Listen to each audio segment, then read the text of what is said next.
Hi, I'm Rachel Abbasi. Welcome to the Recovery Daily Podcast. As always, thanks for spending time with me. Hello, happy Monday. I have absolutely nothing planned to talk about. I just wanted to hit record. So, I thought I'd just talk about like how I spent the Super Bowl, and what's been going through my mind lately. Scary place to be. So, I wanted to share like how one can enjoy the Super Bowl with a vestibular disorder and not being able to look at the TV. That is an interesting challenge that I never thought I would face, but here I am. So, last night we'll start off earlier in the day. I made some hot dog buns and they were surprisingly soft and delicious. And I mean, when you say delicious for hot dog buns, they need to taste a little bit like nothing because you want the hot dog to shine. So if you want to see how they turned out, you can check out my Facebook post where I have a video where I'm actually turning the hot dog bun around. But I was pretty happy with it. And what we had with those for the Super Bowl were sausages. We had like spicy Italian sausages on the hot dog buns. And we have this hot dog roller. My husband is a sucker for as seen on TV. So we have a hot dog roller like you see at 7-Eleven or at the carnivals. So we cooked our sausages on the hot dog roller, and it was delicious. So eating wise, we had that. We kept it very simple this year. Usually we have a smorgasbord, but we decided to just focus on a couple things that we like. So we had that, and we had some tortilla chips with salsa con queso. And that was it. That was all we had. As far as being sober for the Super Bowl, I am well practiced at that now. I've had 9 sober Super Bowls so far. Wait, have I had? Yeah, I've had 9 sober Super Bowls. And every year's different. Earlier in early sobriety, I think I was drinking a lot of like seltzer water. No, not seltzer water. What's the sparkling water? Flavored sparkling water. And I think I switched between lots of different sparkling waters over the years. And then I had a couple years there where I was diehard Coca-Cola. And I'm still diehard Coca-Cola, but I'm trying to keep myself hydrated. And Coca-Cola is not going to do that for me. So this year's specialty drink is sponsored by SodaStream. And I have lots of different flavors. So Pepsi now has a contract or whatever with SodaStream. So I've got Pepsi flavoring. I had one of those. And my favorite is what I call a spritzer. And I think many of you have heard of me talk about this before. And it is strawberry watermelon. This spritzer is strawberry watermelon, and it's just a SodaStream flavoring that I buy on Amazon. So that was it for intake of nutrients for the Super Bowl. And then I wanted to share about like what it's like to listen to the Super Bowl and not look at the TV. And there's also these hilarious commercials that the Super Bowl is famous for. And I think that part is the part that makes me kind of the most, sorry, I said kind of. That's the part that makes me the most like wishing I could look at the screen because my husband laughs and I'm like, "What's happening? What's happening?" And he'll describe it to me, but they're never, I guess they're never worth risking the nausea or pain to watch them, but they sound funny and it's harder to find reasons to laugh listening than it is looking at these commercials. So, I don't get to enjoy that so much. He does explain them to me rather well, and so I have giggled a little bit. But other than that, football with my husband is enjoyable. And it takes a lot of practice for me to really, I usually close my eyes. I have a hat on, and I pull the hat on down low just as an extra deterrent so I won't look at the TV when like everybody's like, and he's running and touchdown. So, I close my eyes and I listen. And over the few years that I've been doing this, I'm getting more and more aware of the different sounds that indicate what's happening in the game. So, a great example is a punt. You can actually hear the punt. And so I don't need my husband to say they're punting it off. I can hear it, and I have to remain um, uh, paying attention, whatever, lacking in words. I have to keep like constant paying attention in order to be able to keep up with the game. So if he starts talking to me about anything, then when we get back to the game, I need an update on who has the ball, what yard are they on, and how much time is left on the clock, and that sort of thing.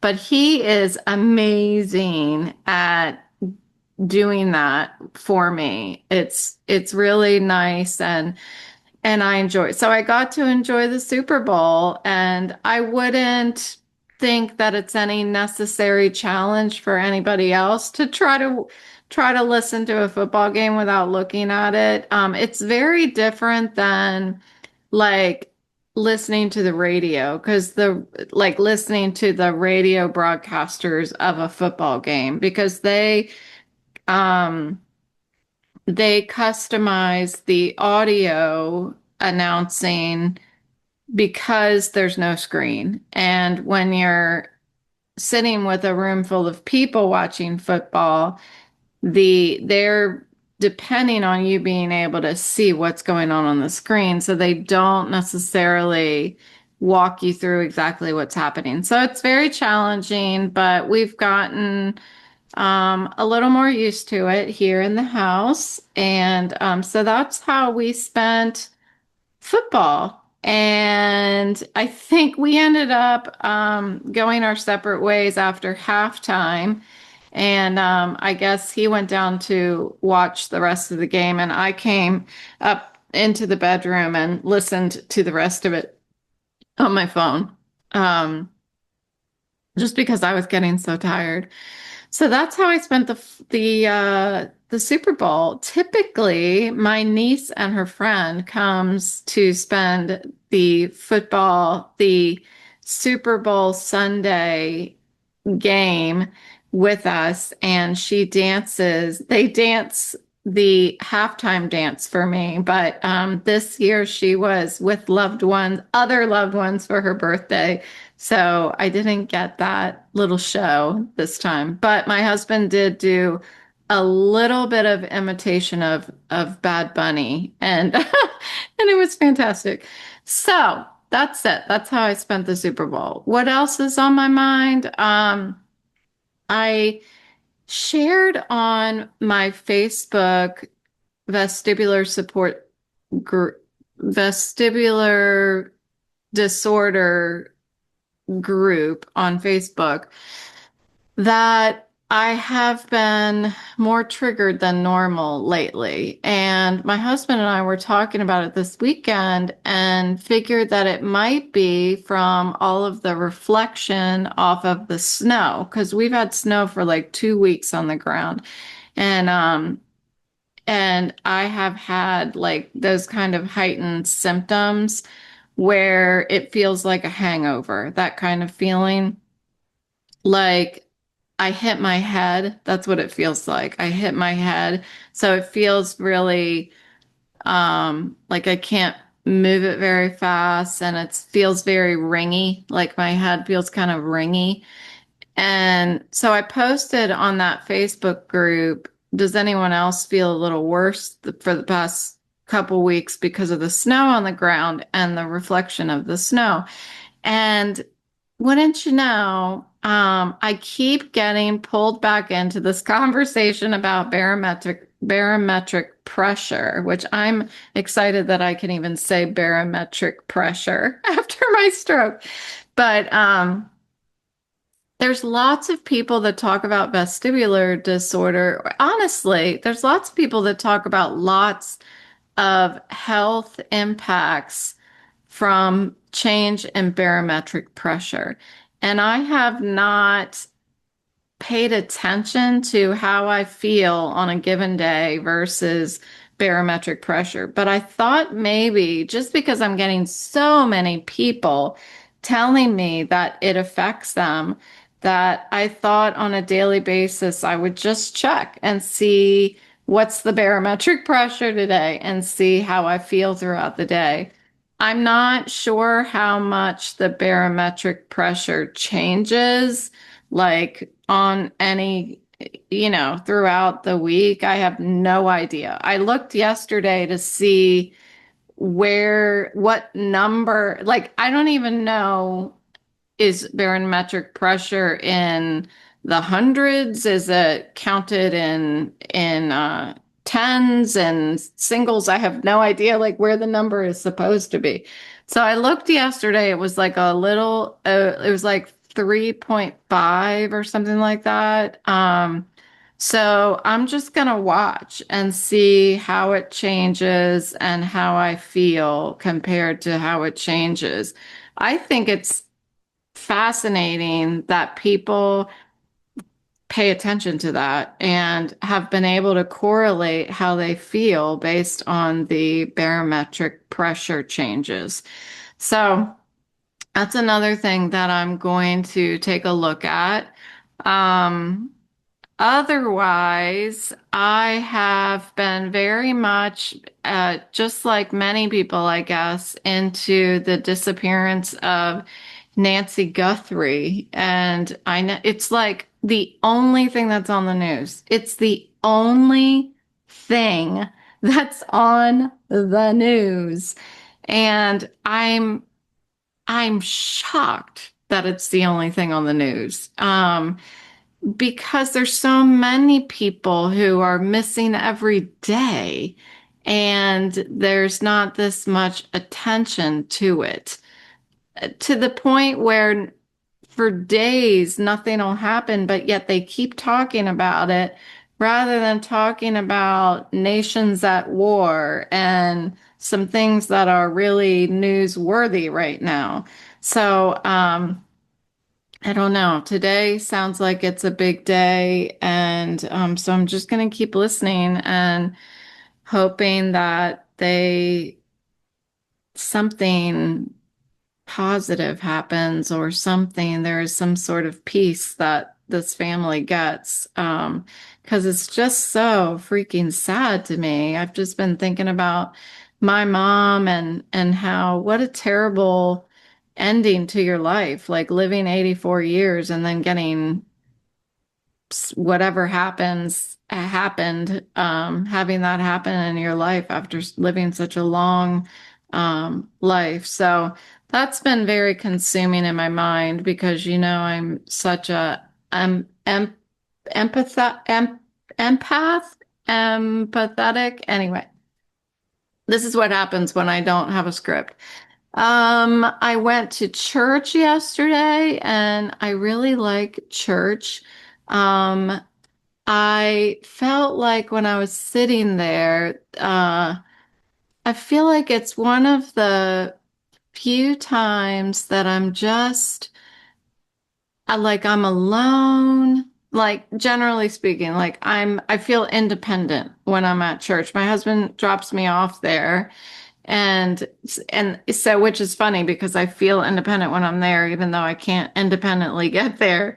And and I just get to sit there and listen to the message. And there's a man that sings every week that is just like astounding. And I went to him afterwards this time and I said, I so look forward to you singing every week. And he said thank you. And I hung around like I thought maybe that would start a conversation, but no, he just said thank you. And I was like, okay, I think I'm just gonna walk away now.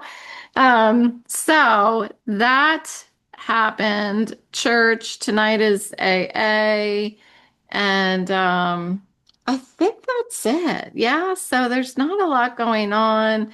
I was not terribly inspired by my AA message this morning, but I did want to check in and just share about my experience with the Super Bowl for anyone who might be able to relate who has a vestibular disorder and is unable to watch TV. I don't know of many of you that can't watch TV, but hopefully this will help somebody who might have that extreme of the vestibular disorder. So, that's it. Apologize if you got nothing from this episode, but we checked it off today. That's what we did. We checked it off today. Thanks for listening, and I will talk to you next time.